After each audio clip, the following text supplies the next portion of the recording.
सीधा रुख करते हैं। रुद्राक्ष कन्वेंशन सेंटर पहुंच चुके हैं प्रधानमंत्री नरेंद्र मोदी। तस्वीरें आ चुकी हैं और हम आप तक ये तस्वीरें भी पहुंचाएंगे, लेकिन इससे पहले जान लीजिए कि प्रधानमंत्री अपने संसदीय क्षेत्र काशी पहुंचे हैं और लगातार तस्वीरें आप तक एबीपी गंगा पहुंचा रहा है। इसी क्रम में ताजा अपडेट ये है कि सड़क मार्ग से पहुंच चुके हैं रुद्राक्ष कन्वेंशन सेंटर प्रधानमंत्री नरेंद्र मोदी और यहां आज इसका उद्घाटन होना है। रुद्राक्ष कन्वेंशन सेंटर भारत और जापान की मैत्री से टेक्नोलॉजी एक्सचेंज करके एक ऐसा कन्वेंशन सेंटर है जहां कला की विरासत को आगे बढ़ाने का मौका मिलेगा, जहां खुद कहते हैं प्रधानमंत्री कि पुरातन काशी के नूतन अभिव्यक्ति का जरिया होगा और इसी के तहत तस्वीरें भी आ जाएंगी। आपको बताएं, ये देखिए पौधारोपण की तस्वीरें देख रहे हैं आप। साथ में सीएम योगी, राज्यपाल आनंदीबेन पटेल मौजूद हैं और एक पौधा लगाते हुए नजर आ रहे हैं स्क्रीन पर प्रधानमंत्री नरेंद्र मोदी। तो आपको बताएं कि वृक्षारोपण के सिलसिले में ये एक तस्वीर ऐड होती है, जुड़ती है और रुद्राक्ष का ही पौधा लगा रहे हैं प्रधानमंत्री नरेंद्र मोदी। बेहद खास ये पौधा होता है, काफी रेयर होता है, जिसका पौधा लगा रहे हैं इस वक्त प्रधानमंत्री नरेंद्र मोदी। रुद्राक्ष के ही नाम पर इस कन्वेंशन सेंटर का भी नाम रखा गया है और उसी का पौधा इसके प्रांगण में बीचों बीच लगाकर इसके नाम के साथ उद्घाटन की प्रक्रिया शुरू होती है। अब ये पौधा भी बड़ा होगा, विकसित होगा, इसी उम्मीद के साथ कि इस कन्वेंशन सेंटर का नाम भी इसके साथ बढ़ता चला जाएगा। काशी से उत्तर प्रदेश से भारत और भारत से पूरी दुनिया में यहाँ की विरासत की छटा बिखेरेगा। जिस तरीके से ये रुद्राक्ष का पौधा भी धीरे धीरे बड़ा होगा। तो देखिए प्रांगण के बीचों बीच रुद्राक्ष का पौधा लगा चुके हैं प्रधानमंत्री नरेंद्र मोदी और अब आगे बढ़ रहे हैं।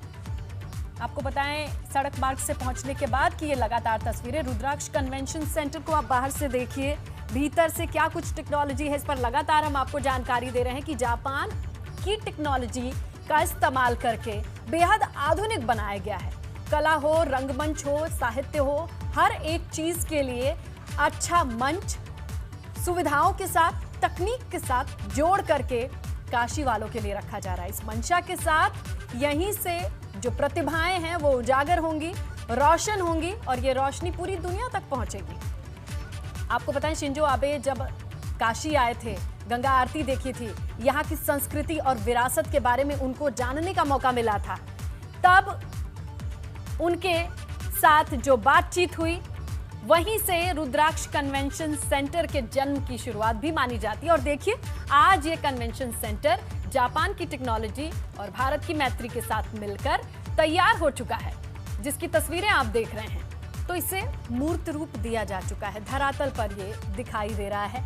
अब यहाँ से तमाम प्रतिभाओं को मौके मिले, यहाँ से उन्हें तराश कर एक मंच दिया जाए, ये मंशा है और वो तमाम तकनीक भी है यहाँ पर जिसकी दरकार है। और ये देखिए उद्घाटन की तस्वीरें जहां फीता काटकर रुद्राक्ष कन्वेंशन सेंटर के भीतर दाखिल होंगे प्रधानमंत्री नरेंद्र मोदी। आपने अभी तस्वीरें देखी कि प्रांगण के बीचों बीच किस तरीके से रुद्राक्ष का एक पेड़ लगाया और अब लीजिए औपचारिक रूप से हवाले हो चुका है काशी वालों के रुद्राक्ष कन्वेंशन सेंटर, जिसकी तस्वीरें आप देख रहे हैं, सीधी तस्वीरें। प्रधानमंत्री दाखिल हो चुके हैं, आगे बढ़ रहे हैं, अब इसे देखना चाहते हैं। गैलरी में इस वक्त नजर आ रहे हैं और धीरे धीरे आगे बढ़ रहे हैं। देखिए तो शिंजो आबे की जो मुलाकात हुई, जो गंगा आरती, जो नाव में बैठकर उन्होंने देखी, यहाँ के प्रतिभाओं को देखा, उन प्रतिभाओं के लिए एक जगह होनी चाहिए। जगह भी ऐसी वैसी नहीं बल्कि पूरी तकनीक के साथ लैस होनी चाहिए। ये भाग्यशाली अवसर है वाराणसी के लिए भी और प्रधानमंत्री के लिए भी कि ये गार्जियन के रूप में जिस तरीके से वाराणसी को उन्होंने सजाया संवारा है, समय से पूरा किया है जो सारे प्रोजेक्ट, वो महत्वपूर्ण है। बधाई हो, शुभकामनाएं सारे देश को, वाराणसी को, उत्तर प्रदेश के लोगों को। तो देखिए यहाँ पर औपचारिक रूप से उद्घाटन हो चुका है रुद्राक्ष कन्वेंशन सेंटर के भीतर से ही तस्वीरें देख रहे हैं आप। प्रधानमंत्री हैं, सीएम योगी आदित्यनाथ हैं, राज्यपाल आनंदीबेन पटेल हैं और इस बिल्डिंग की क्या खासियत है? जापान की टेक्नोलॉजी, भारत जापान मैत्री का प्रतीक ये इमारत है। शिवलिंग के आकार का है, एल्यूमिनियम की 108 रुद्राक्ष और तमाम चीजें जो डिटेलिंग है उसे हम आपको लगातार बताते चलेंगे। पूरा कन्वेंशन सेंटर 3 एकड़ में फैला है और ग्राउंड फ्लोर फर्स्ट फ्लोर के साथ एक आलीशान हॉल बनाया गया है। और देखिए जापान के लिए भी वाराणसी की धरती बहुत महत्वपूर्ण है। भगवान बुद्ध रंग भी देखने को मिल रहे हैं और प्रधानमंत्री जी सारे धर्मों को जिस तरीके से आत्मसात करते हैं, स्वीकार करते हैं। अम्ब्रेला देख रहे हैं कि जापान की जो कल्चर है, जो वहाँ की संस्कृति है, उसको किस तरीके से प्रदर्शित किया गया है। भारत और जापान की संस्कृति एक साथ जुड़ी दिख रही है। ये रिश्तों का जो अपनापन है वो दिख रहा है कि भारत किस तरीके से जापान के साथ रिश्तों में आगे बढ़ रहा है। ये उसकी एक तस्वीर सी है। अब ये रिश्ते और आगे जाएंगे, क्योंकि प्रधानमंत्री जी रिश्ते जिस देश से बनाते हैं उसको लंबे तक ले जाते हैं और हमारे रिश्ते जापान से पहले भी अच्छे थे विशाल। और ये जो तस्वीर दिख रही है ये दूर तक जाने वाली तस्वीर दिख रही है। Well, absolutely, because your body language says it all, and the Prime Minister. यहाँ पर किस तरीके से बताया गया है कि ये जापान और भारत की मैत्री ही नहीं बल्कि दोनों जो सभ्यताएं हैं, जो कल्चर है, उनकी छटा यहाँ पर एक साथ देखने को मिलेगी। तो अभी तक आप देख रहे हैं कि जो अम्ब्रेला है, जो छतरियां हैं, ये जापान के रंग बिरंगी सभ्यता का प्रतीक मानी जाती हैं और वो छतरियां भी हैं। इसके साथ रुद्राक्ष का इस्तेमाल किया गया है जो भारत के और शिव जी के प्रतीक के लिए जाना जाता है। प्रधानमंत्री जी और ये साहित्य वाराणसी का आसपास की उत्तर प्रदेश का जो साहित्य है वो यहाँ प्रदर्शित किया जाएगा गैलरी में, कि कोई भी आए तो वाराणसी को समझ सके, उत्तर प्रदेश को समझ सके, उनकी लोक कथा लोक गाथाओं को समझ सके।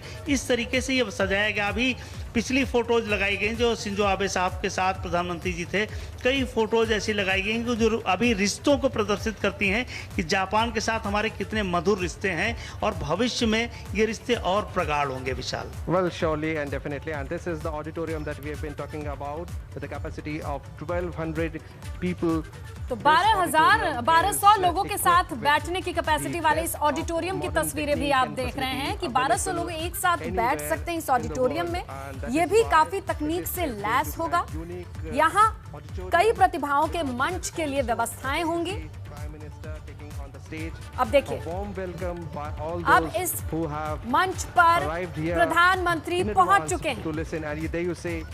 अब देखना होगा कि इस मंच से वो क्या संबोधित करते हैं, क्या कहते हैं। देखिए, उनके स्वागत में तमाम लोग खड़े हैं और प्रबुद्ध सम्मेलन के साथ संवाद यहाँ होगा, क्योंकि वाराणसी प्रबुद्ध लोगों की धरती मानी जाती है, शिक्षा की, संस्कृति की, साहित्य की धरती मानी जाती है और इसका शुभारंभ भी यहीं से होगा। ये भी एक बड़ी शुभ संकेत है कि इसका काम यहाँ शुरू होगा। हम वापस चलते हैं विशाल स्टूडियो की तरफ, क्योंकि प्रधानमंत्री जी यहाँ से संबोधित करेंगे प्रबुद्ध सम्मेलन को। उत्तर प्रदेश के माननीय मुख्यमंत्री श्री योगी आदित्यनाथ जी, भारत में जापान के राजदूत सुजुकी सातोशी और माननीय सांसद राधा मोहन सिंह जी का,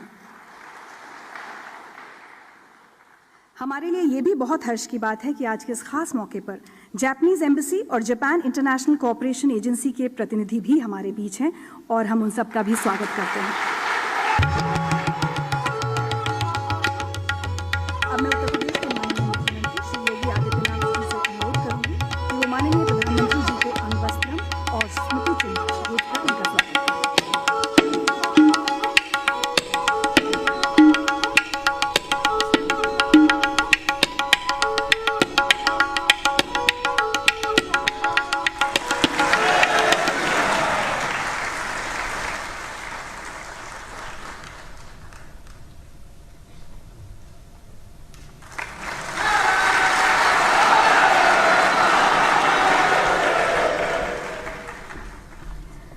और अब मैं माननीय मुख्यमंत्री जी से निवेदन करूंगी कि वे स्वागत उद्बोधन दें।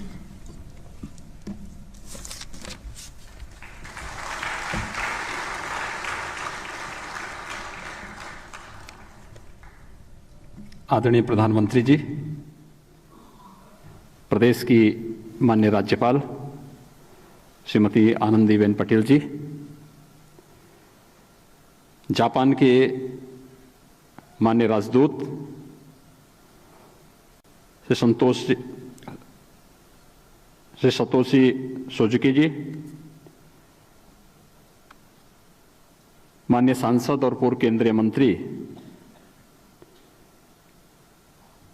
श्री राधा मोहन सिंह जी, जापान राजदूत दूतावास से जुड़े हुए सभी सम्मानित अधिकारीगण, जायका से जुड़े हुए सभी उपस्थित महानुभाव,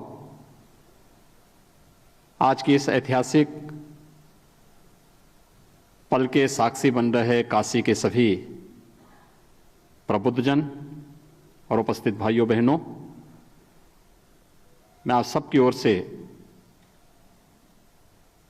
काशी के लोकप्रिय सांसद और देश के यशस्वी प्रधानमंत्री आदरणीय नरेंद्र मोदी जी का बाबा विश्वनाथ की इस धरती पर भगवान बुद्ध के द्वारा जिस धरती पर पहला उपदेश दिया गया था, काशी और सारनाथ की इस धरती पर हृदय से स्वागत करता हूं, अभिनंदन करता हूं।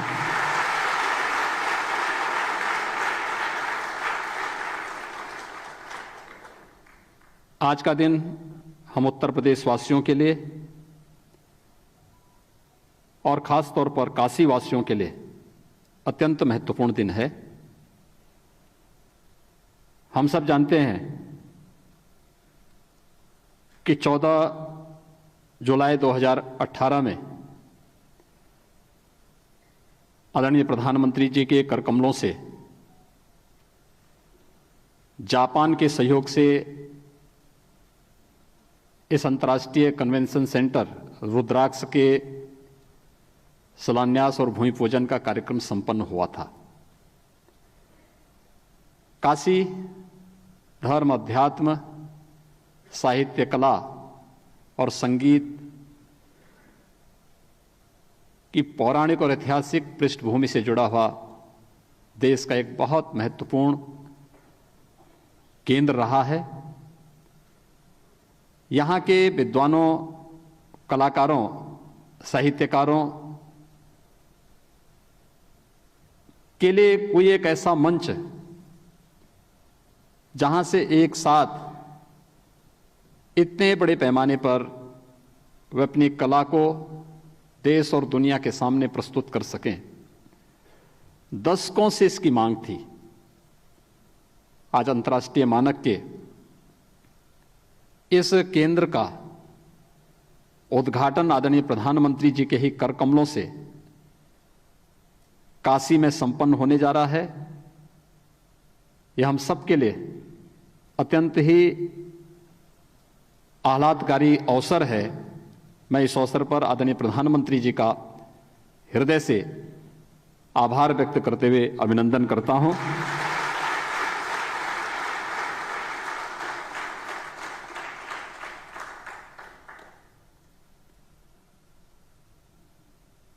आज के इस अवसर पर जापान के माननीय राजदूत और दूतावास से जुड़े हुए अधिकारीगण, जायका से जुड़े हुए अन्य अधिकारीगण भी यहां पर उपस्थित हुए हैं। लगभग 1200 क्षमता का यह अंतर्राष्ट्रीय कन्वेंशन सेंटर 3 वर्ष के दौरान बनकर के तैयार हुआ है। अपनी अनेक उपलब्धियों के लिए यह जाना जाएगा। एक अद्भुत केंद्र है और अनेक प्रकार के कार्यक्रमों को यहाँ पर काशी वासियों को इसका साक्षी बनने का अवसर प्राप्त होगा।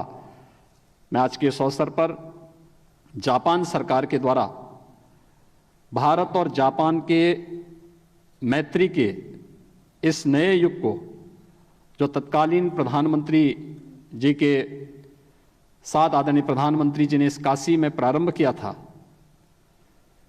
भारत की उस प्राचीन परंपरा की ओर हमें लेके जाता है, जब बौद्ध धर्म का पहला कदम जापान की धरती पर पड़ा होगा।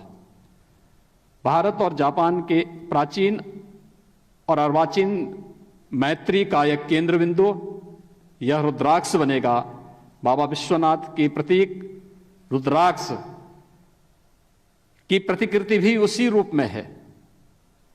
अपनी अद्भुत आर्किटेक्ट के लिए केंद्र जाना जाएगा, अपनी वास्तु के लिए जाना जाएगा और अनेक प्रकार की कला और साहित्य की गतिविधियों का केंद्र बिंदु बनेगा। इस विश्वास के साथ जापान सरकार का भी आभार व्यक्त करते हुए मैं आदरणीय प्रधानमंत्री जी का, जापान के माननीय राजदूत और उनके साथ आए हुए सभी दूतावास के अधिकारियों का हृदय से अभिनंदन करता हूं। धन्यवाद। जय हिंद।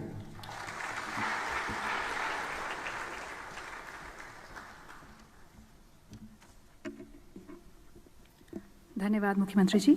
और आइए अब हम सब एक फिल्म देखें जो रुद्राक्ष अंतर्राष्ट्रीय कन्वेंशन सेंटर की खूबियों से हमारा परिचय कराएगी।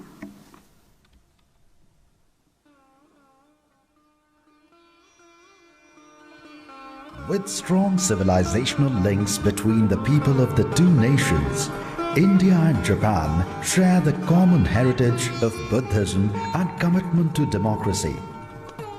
The bond between the two countries reached a new high with the Prime Minister of India, Shri Narendra Modi, and the then Prime Minister of Japan, Shinzo Abe, visiting each other's country, upgrading the strategic partnership. The friendship between the two great nations with remarkable cultural similarities has been further strengthened by the heritage sites of Kyoto and Kashi. International Convention Center at Varanasi is shining example of bilateral and cultural cooperation which has been built by grant aid from Japan to create a platform for the cultural and social interactions. The design, philosophy and building form revolves around creating people-friendly spaces to nurture the spirit of sharing and caring, which has been a long-standing tradition of Varanasi. Multi-purpose grand entrance lobby connects dedicated meeting and conference rooms, which can be used as art gallery space as well for showcasing the city's talent. Multi-purpose pre-function areas enable and facilitate better organization and interaction among the guests. The convention center will host the contemporary needs like conferences and summits and serve the city's long ongoing tradition for Indian classical music, dance and theatrical performances. An international standard and acoustically well-designed auditorium with the capacity of 1200 seats with well-equipped stage to facilitate multiple-act theatrical performances as well. At the same time, to ensure a technically sound building, the design incorporates high standards of sustainability, safety and universal designs. Kashi is considered the holy abode of Lord Shiva. Rudraksh is a symbol of love and a prasad of Lord Shiva to humanity. The convention center is aptly named as Rudraksh and therefore designed in the shape of Shivling with 108 Rudraksh decorated along its facade. Rudraksh, Varanasi Convention Center, a new landmark to celebrate heritage, culture and friendship.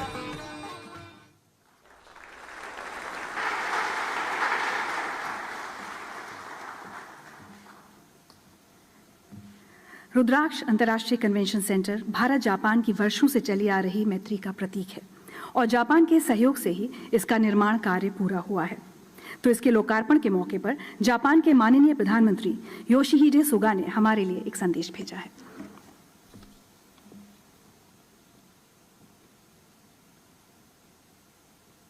मोदी首相、ご出席の皆様、ナマスカール、バルナシ国際協力コンベンションセンターの完成にあたり、日本国政府および日本国民を代表し、心よりお祝いを申し上げます。バルナシ市は、インドの長い歴史と豊かな文化の中心都市です。日本との関係も深く、モディ首相も訪れた日本の古都、京都市と文化学術交流が続けられています。バナーラスヒンドゥー大学と京都大学の大学間交流はその一例です。こうした特別な地位を占める都市に我が国の無償資金協力によって日印友好の証として国際協力コンベンションセンターが建設されたことを大変嬉しく思います。細部にわたり高い完成度を誇るこのセンターは、日本企業が設計施工を手掛け、我が国の技術力を示す存在です。モディ首相自らが英知の象徴となるよう願いを込めて、菩提樹の実と名付けられました。このセンターが国際会議や文化芸術行事などの開催を通じ、緊密な日印協力の舞台として用いられ、日印友好の新たなシンボルとなることを期待します。我が国とインドは自由民主、法の支配といった基本的価値と戦略的利益を共有し、長い交流の歴史の中で非常に友好な関係を維持してきました。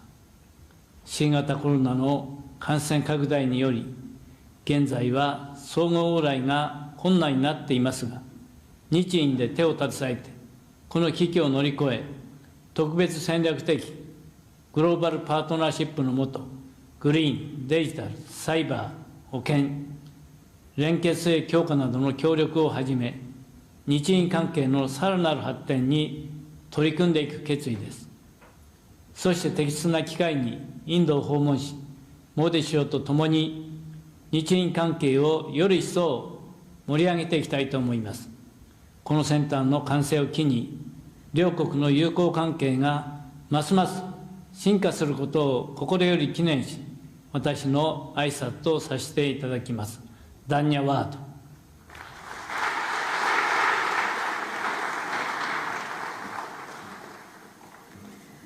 सुगा जी का धन्यवाद। और यकीनन शिव की नगरी काशी में रुद्राक्ष convention centre Bharat और Japan की दोस्ती को और मजबूती प्रदान करेगा।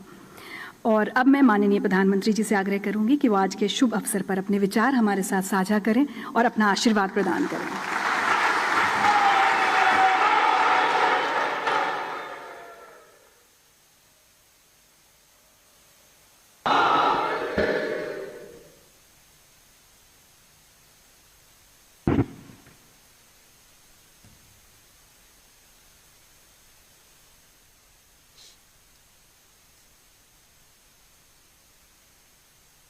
हर हर महादेव।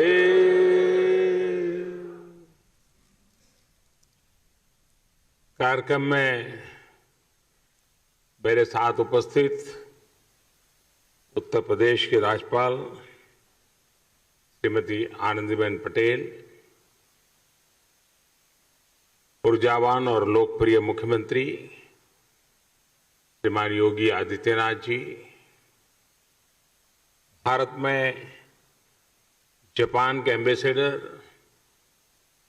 श्रीमान सुजुकी सातोशी जी, संसद में मेरे सहयोगी राधा मोहन सिंह जी, काशी के सभी प्रबुद्धजन और सम्मानित साथियों, अभी अपने पिछले कार्यक्रम में मैंने काशीवासियों से कहा था कि इस बार काफी लंबे समय बाद आपके बीच आने का सौभाग्य मिला, लेकिन बनारस का मिजाज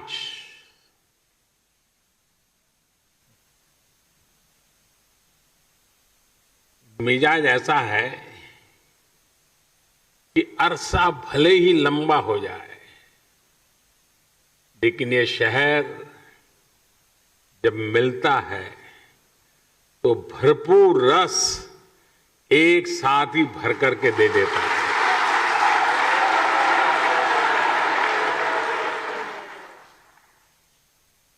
अब आप देखिए, भले दिन ज्यादा हो गए हों, लेकिन जब काशी ने बुलाया तो बनारस वासियों ने एक साथ इतने विकास कामों की झड़ी लगा दी। एक तरह से आज महादेव के आशीर्वाद से काशीवासियों ने विकास की गंगा बहा दी है। आज ही सैकड़ों करोड़ की अनेक योजनाओं का लोकार्पण और शिलान्यास हुआ और अब ये रुद्राक्ष कन्वेंशन सेंटर, काशी का प्राचीन वैभव अपने आधुनिक स्वरूप यानी एक प्रकार से आधुनिक स्वरूप में अस्तित्व में आ रहा है। काशी के बारे में तो कहते ही हैं कि बाबा की ये नगरी कभी थमती नहीं, कभी थकती नहीं, कभी रुकती नहीं। विकास की इस नई ऊंचाई ने काशी के इस स्वभाव को एक बार फिर सिद्ध कर दिया है।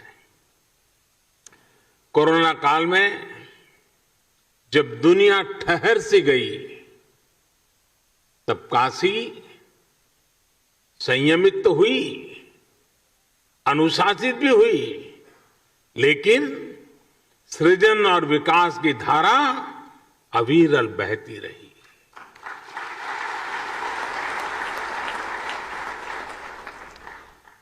काशी के विकास के ये आयाम,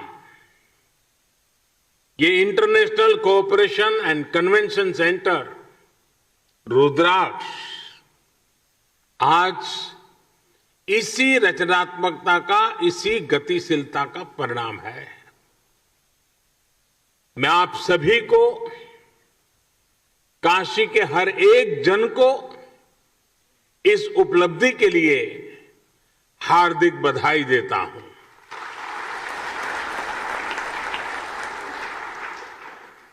विशेष रूप से मैं भारत के परम मित्र जापान को, जापान के लोगों को, प्राइम मिनिस्टर श्री सुगा योशिहिदे को और एम्बेसडर श्री सुजुकी सातोशी जी को बहुत बहुत धन्यवाद देता हूं।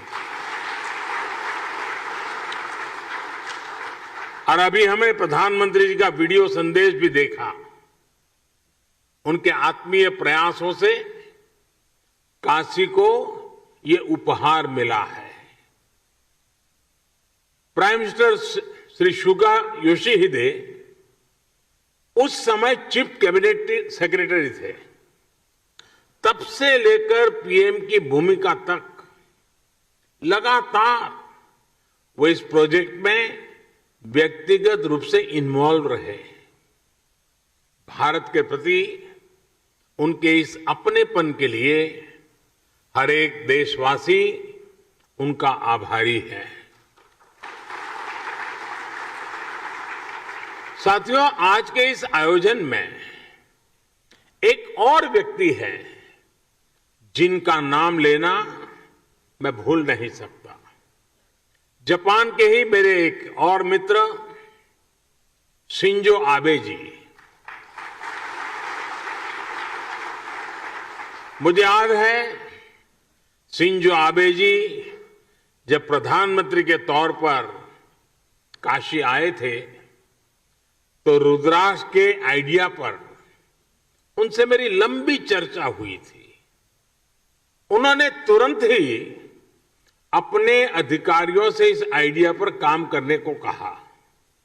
इसके बाद जापान का जो कल्चर है, उनका गुण है, चर परिचित, उनकी विशेषता है परफेक्शन और प्लानिंग।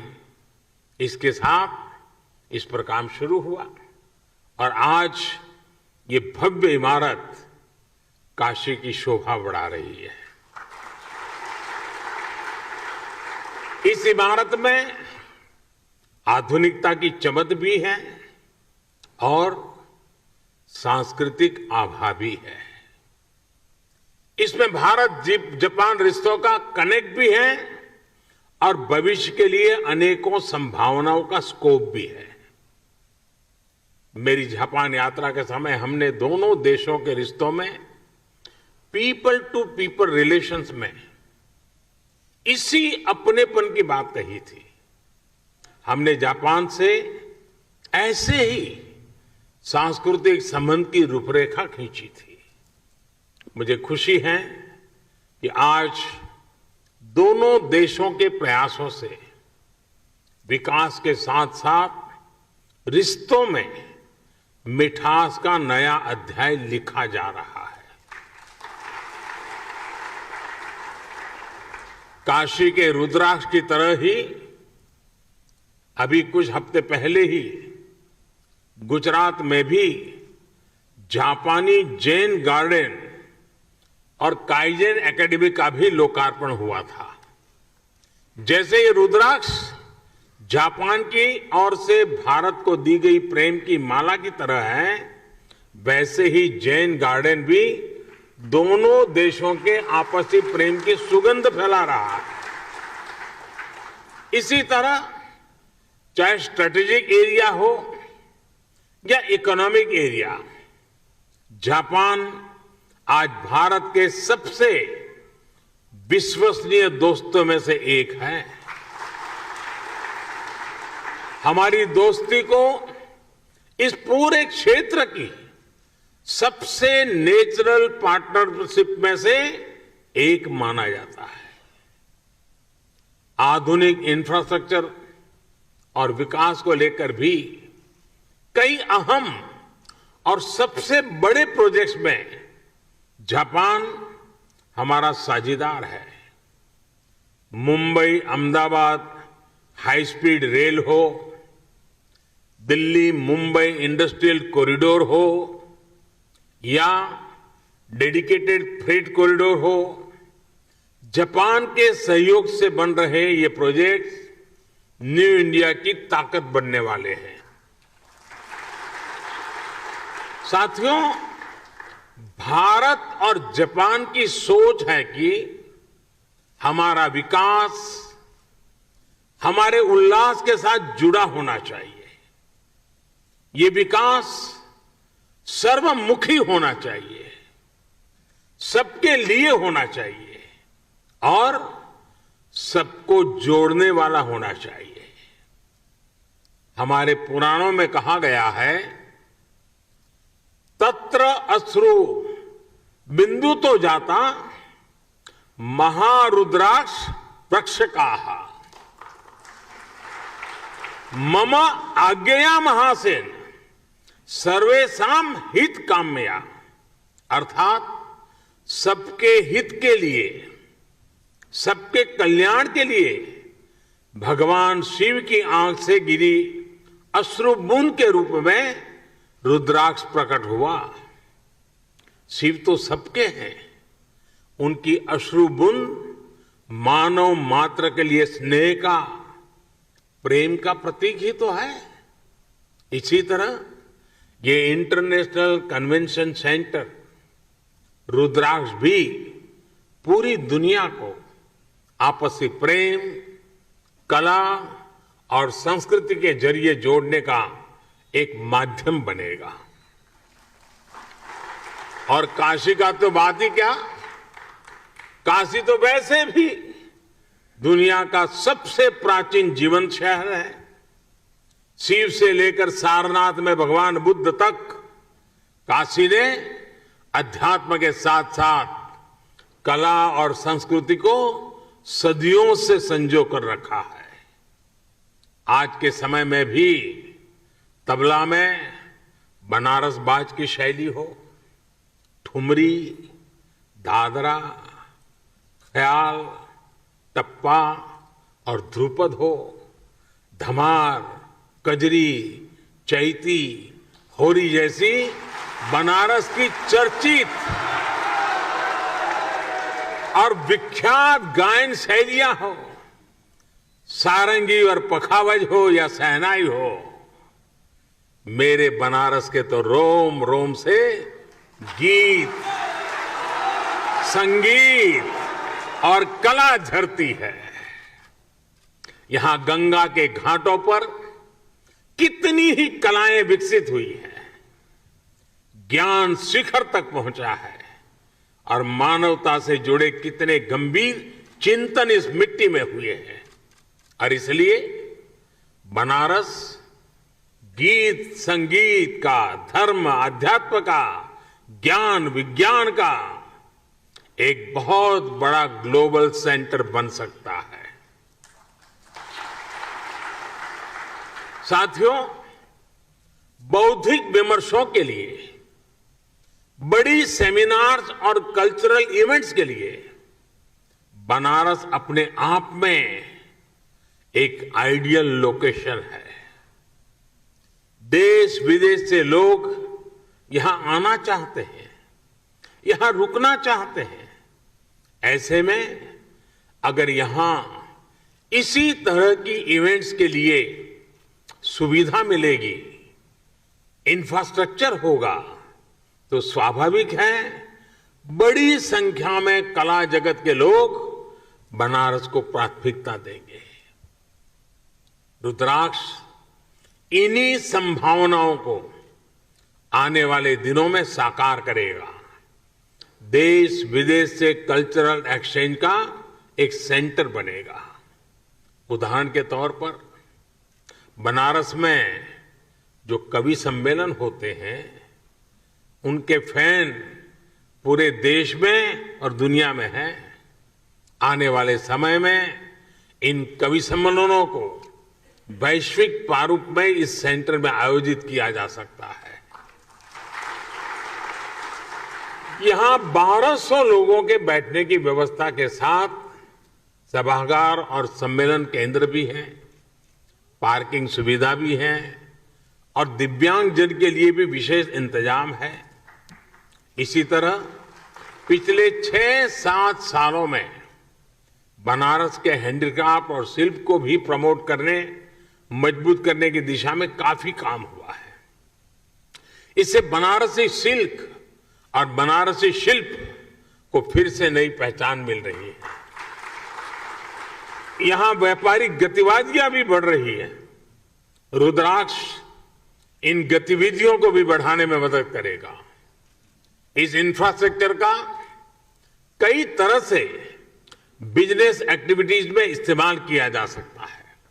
साथियों, भगवान विश्वनाथ ने तो खुद ही कहा है, सर्व क्षेत्रेषु भूपुष्ठे काशी क्षेत्रम चमे वपुः, अर्थात काशी का तो पूरा क्षेत्र ही मेरा स्वरूप है। काशी तो साक्षात शिव ही है। अब जब पिछले 7 सालों में इतनी सारी विकास परियोजनाओं से काशी का श्रृंगार हो रहा है, तो ये श्रृंगार बिना रुद्राक्ष को कैसे पूरा हो सकता था। अब जब ये रुद्राक्ष काशी ने धारण कर लिया है, तो काशी का विकास और ज्यादा चमकेगा और ज्यादा काशी की शोभा बढ़ेगी। अब ये काशी वासियों की जिम्मेदारी है। मैं आप सबसे विशेष आग्रह भी करता हूं कि रुद्राक्ष की शक्ति का पूरा उपयोग आपको करना है। काशी के सांस्कृतिक सौंदर्य को, काशी की प्रतिभाओं को इस सेंटर से जोड़ना है। आप जब इस दिशा में काम करेंगे तो आप काशी के साथ पूरे देश को और दुनिया को भी जोड़ेंगे। जैसे जैसे ये सेंटर सक्रिय होगा, इसके जरिए भारत जापान के रिश्तों में, उस रिश्तों को भी दुनिया में एक नई पहचान मिलेगी। मुझे पूरा विश्वास है, महादेव के आशीर्वाद से आने वाले दिनों में ये सेंटर काशी की एक नई पहचान बनेगा, काशी के विकास को नई गति देगा।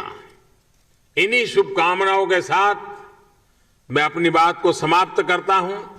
मैं फिर एक बार जापान सरकार का, जापान के प्रधानमंत्री जी का विशेष रूप से आभार व्यक्त करता हूं और बाबा को यही प्रार्थना करता हूं, आप सबको स्वस्थ रखें, खुश रखें, सजग रखें और कोरोना के सारे प्रोटोकॉल का पालन करने की आदत बनाए रखें।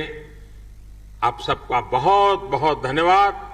हर हर महादेव। धन्यवाद।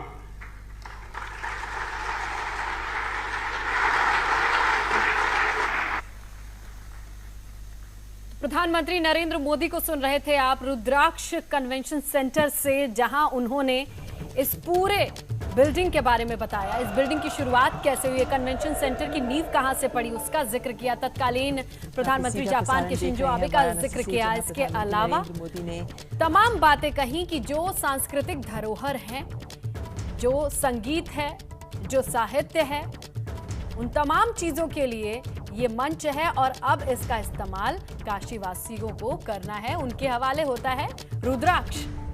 इसके अलावा भगवान शिव की नगरी, किस तरीके से काशी की हर एक गली के रस का भी जिक्र करते हैं प्रधानमंत्री। और भारत जापान के विश्वसनीयता का प्रतीक, हमारा विकास उल्लास के साथ जुड़ा हुआ होना चाहिए, इस बात का भी जिक्र किया। विकास सबको जोड़ने वाला होना चाहिए, इस बात का भी उन्होंने जिक्र करते हुए बताया कि बिना रुद्राक्ष के काशी का श्रृंगार पूरा नहीं होता। जैसे भगवान शिव से रुद्राक्ष का जन्म हुआ, वो भी कहानी बताई, और रुद्राक्ष से काशी और ज्यादा चमकेगी, इस बात का उन्होंने जिक्र किया। और क्या कुछ कहा कि ये भव्य इमारत काशी की शोभा बढ़ा रही है। इसके साथ ही उन्होंने तमाम उन बातों का जिक्र किया, उन कलाओं का जिक्र किया, विधाओं का जिक्र किया जिसके लिए बनारस जाना जाता है। और इसी सेंटर से काशी की नई पहचान मिलेगी और आधुनिकता की चमक होगी। यानी आधुनिकता की चमक, पुरातन संस्कृति को सामने रखने के लिए एक मंच। और बिना रुद्राक्ष के काशी का श्रृंगार नहीं हो सकता।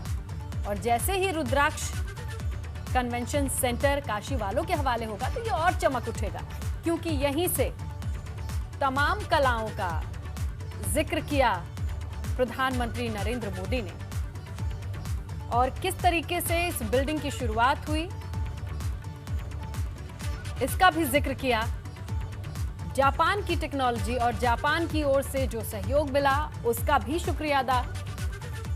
इसके अलावा प्रधानमंत्री नरेंद्र मोदी ने आधुनिकता के साथ पुरातन संस्कृति को एक नया बड़ा मंच देने की इस पहल का भी तारीफ की और कहा कि किस तरीके से काशी में जितने दिनों बाद भी आओ, बनारस का रस चढ़ ही जाता है। और उन्होंने ये भी बताया कि शहनाई हुई और तबला हुआ, ठुमरी हुई, ये तमाम चीजें अब इस मंच से और भी ज्यादा भव्य तरीके से दुनिया के सामने रखी जा सकेगी। इसका इस्तेमाल अब काशी वालों को करना है। जिस संस्कृति, जिस विरासत को नई पहचान देने की जरूरत है, वो पहचान अब इस कन्वेंशन सेंटर से दिया जा सकेगा। आधुनिकता के साथ एक बड़ा भव्य मंच होगा, जहां हमारी पुरानी विरासत को बड़ी खूबसूरती से दिखाया जा सकेगा, प्रदर्शित किया जा सकेगा। तमाम कलाओं, कलाकारों को यहां से एक मंच मिलेगा, मौका मिलेगा, ताकि वो दुनिया के सामने रख सके अपनी प्रतिभा। तो ये देखिए 3 तस्वीरें, जहां किस तरीके से रुद्राक्ष का पौधा लगाकर इस भवन में दाखिल होते हैं प्रधानमंत्री नरेंद्र मोदी। प्रांगण में बीचों बीच ये रुद्राक्ष का पौधा होगा। दूसरी तस्वीर आपने देखी किस तरीके से रुद्राक्ष कन्वेंशन सेंटर पर एक फिल्म बनाई गई है, जिसमें जिक्र किया गया कि तत्कालीन प्रधानमंत्री शिंजो आबे के साथ मिलकर इसकी नींव रखी गई थी और किस तरीके से इतने जल्दी सही वक्त पर इसे बनाकर तैयार किया गया, जिसका उन्होंने उस वक्त जिक्र किया था, उसकी परिकल्पना की थी, उसे मूर्त रूप भी दिया जा चुका है। और एक एक गली की तस्वीरों को भी आप देखिए, जहां पर खुद प्रधानमंत्री पहुंचकर देखते हैं, जायजा लेते हैं। इस कन्वेंशन सेंटर का जिक्र वो करते हैं कि किस तरीके से जापान की दोस्ती, मैत्री अब एक पहचान के साथ हमारे बीच मौजूद रहेगी। और काशी के बारे में सटीक रूप से दिखाई देती हुई, जहां पर रुद्राक्ष कन्वेंशन सेंटर को बनाकर तैयार किया जा चुका है, जिसकी नींव एक दोस्ती के साथ शुरू हुई थी, एक विचार के साथ शुरू हुई थी, लेकिन सांस्कृतिक धरोहर को सजोते हुए उसे और भी चमकाने के लिए, लोगों के सामने ले आने के लिए जिस मंच की जरूरत हो सकती थी उसे बनाकर तैयार किया जा चुका है। इसके अलावा प्रधानमंत्री ने कहा कि कोरोना प्रोटोकॉल को फॉलो कीजिए और अब इस मंच का बखूबी इस्तेमाल कीजिए। यहाँ से वो तमाम चीजें जो काशी के लिए जानी जाती हैं वो मंच पर निकल के सामने आएंगे। और कुछ जो जरूरी बातें निकल के सामने आई, वो अहम बिंदु क्या है प्रधानमंत्री के इस पूरे भाषण के, जरा फिर से सुनिए आप। काशी के बारे में तो कहते ही हैं कि बाबा की ये नगरी कभी थमती नहीं, कभी थकती नहीं, कभी रुकती नहीं। विकास की इस नई ऊंचाई ने काशी के इस स्वभाव को एक बार फिर सिद्ध कर दिया है। कोरोना काल में जब दुनिया ठहर सी गई तब काशी संयमित तो हुई, अनुशासित भी हुई, लेकिन सृजन और विकास की धारा अविरल बहती रही। तो सुना आपने किस तरीके से जिक्र किया कि कोरोना काल में भी जब पूरी दुनिया थम सी गई, लेकिन काशी ही वो जगह है जहां पर एक अविरल धारा थी, एक विचार था, एक मजबूती थी, उसका भी जिक्र करते हैं। तो आप देखिए किस तरीके से जब तत्कालीन प्रधानमंत्री शिंजो आबे काशी के दौरे पर थे और उस वक्त नींव रखी गई, एक विचार था कि क्यों ना काशी के बनारस की सांस्कृतिक धरोहर और विरासत को दिखाने के लिए, सजोने के लिए एक भवन हो जहां पर आधुनिकता की भी लहर हो, एक तस्वीर हो। तो वो तस्वीर अब बनकर तैयार हो चुकी है, जिसका जिक्र खुद प्रधानमंत्री ने कहा कि तय वक्त पर, सही समय पर ये बनकर तैयार हुआ। जो योजना थी उसे मूर्त रूप दिया गया है और अब ये सुपुर्द होती है काशी वालों के पास। और बनारस का भी जिक्र किया, किस तरीके से काशी अपने आप में बेहद खास है। और देखिए एक छोटी सी पिक्चर के जरिए भी दिखाया गया कि रुद्राक्ष क्यों नाम रखा गया है इस सेंटर का और क्या खासियत है इस इमारत की, किस तरीके से इसे बनाया गया है। ये तमाम चीजें एक वीडियो शॉर्ट फिल्म के जरिए लोगों। तो हमारी ये बड़ी कवरेज लगातार बनी हुई है, जहां प्रधानमंत्री नरेंद्र मोदी के काशी दौरे की पल पल की तस्वीरें हमने आपके सामने रखी हैं।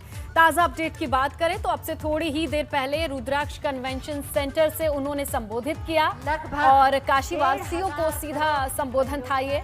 इसके अलावा ये 4 तस्वीरें हैं आपके सामने टीवी स्क्रीन पर। सबसे बड़ी सौगात देखी जाए 1583 करोड़ की, ये काशी वालों के लिए। और इसके बाद डॉक्टर्स के साथ संवाद स्थापित किया, उनसे बातचीत की, फिर रवानगी हुई रुद्राक्ष कन्वेंशन सेंटर में, जहां आप तस्वीरें देखिए कि इसके प्रांगण में एक रुद्राक्ष का पौधा लगाया गया। इसके बाद इसका लोकार्पण, उद्घाटन और यहीं पर बने ऑडिटोरियम से संबोधन प्रधानमंत्री का निकल के सामने आया, जहां पर सीधे तौर पर उन्होंने काशीवासियों को संबोधित किया और बताया कि किस तरीके से भगवान शिव की नगरी, जहां खुद भगवान शिव बसते हैं, इस बात का भी जिक्र किया। प्रधानमंत्री नरेंद्र मोदी अपने संसदीय क्षेत्र वाराणसी में हैं। काशी की एक एक अपडेट, पल पल की तस्वीरें एबीपी गंगा ने आपके सामने रखी। आज सुबह से इस दौरे की लगातार तस्वीर आपके सामने आ रही है। अभी ताजा अपडेट ये है कि रुद्राक्ष कन्वेंशन सेंटर से काशी वासियों को संबोधित किया प्रधानमंत्री नरेंद्र मोदी ने। रुद्राक्ष कन्वेंशन सेंटर यानी जापान और भारत की मैत्री का प्रतीक, दोस्ती का प्रतीक, जहां से सांस्कृतिक विरासत को सामने रखा जाए, उसे सहेजने में, संजोने में, संवारने में एक मंच की जरूरत महसूस की गई और वो मंच अब काशी वालों के हवाले किया जा चुका है। तो इसका जिक्र किया प्रधानमंत्री ने और रुद्राक्ष के बारे में भी जानकारी दी कि कैसे खुद भगवान शिव का एक अंग माना जाता है, उनके अश्रु से बना है रुद्राक्ष और उसी रुद्राक्ष के नाम पर ये कन्वेंशन सेंटर है। इसका उद्घाटन भी एक रुद्राक्ष के पौधे के साथ ही की थी प्रधानमंत्री ने। और इसके अलावा जो अहम जानकारी रही है काशी वालों के लिए, बनारस वालों के लिए कि 1583 करोड़ की सौगात योजनाएं, परियोजनाएं सुपुर्द की जा चुकी हैं। ये बेहद अहम रहा है। इसके साथ ये देखा गया कि किस तरीके से कोरोना की संभावित तीसरी लहर को लेकर जानकारी इकट्ठा करते नजर आए प्रधानमंत्री नरेंद्र मोदी। इतना ही नहीं, अपने संबोधन में उन्होंने इस बात का जिक्र भी किया कि काशी ने किस तरीके से कोरोना की इस झंझावात को भी झेला है। और तमाम ये जो तस्वीरें आपके सामने हैं, ये योजनाओं, परियोजनाओं की सौगात के साथ साथ काशी की जो विरासत है उसे भी दर्शाने के लिए एक मंच दिया गया है रुद्राक्ष के तौर पर, जहां कई तरह की विधाएं हैं, कलाएं हैं, सांस्कृतिक धरोहर है बनारस वाराणसी की, जिसके बारे में दुनिया को पता होना चाहिए। इसीलिए ये मंच दिया गया है। तमाम आधुनिकताओं से लैस ये मंच, ये ऑडिटोरियम, ये कन्वेंशन सेंटर, जिसका उद्घाटन खुद प्रधानमंत्री नरेंद्र मोदी ने किया।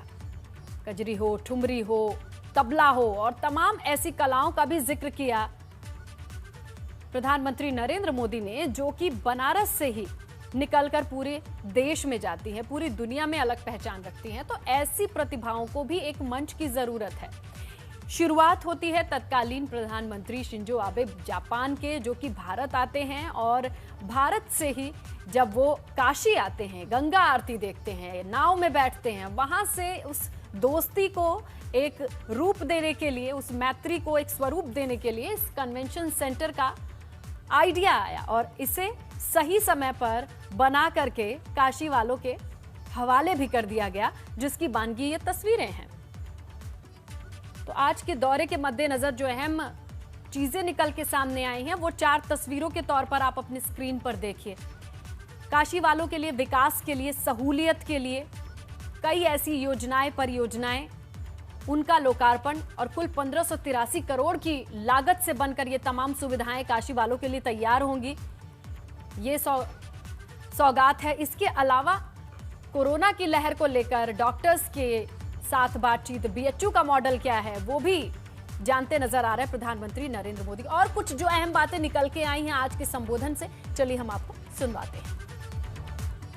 काशी के बारे में तो कहते ही हैं कि बाबा की ये नगरी कभी थमती नहीं, कभी थकती नहीं, कभी रुकती नहीं।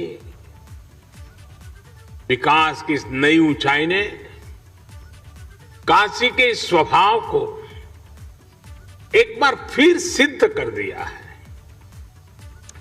कोरोना काल में जब दुनिया ठहर सी गई, तब काशी संयमित तो हुई, अनुशासित भी हुई, लेकिन सृजन और विकास की धारा अविरल बहती रही।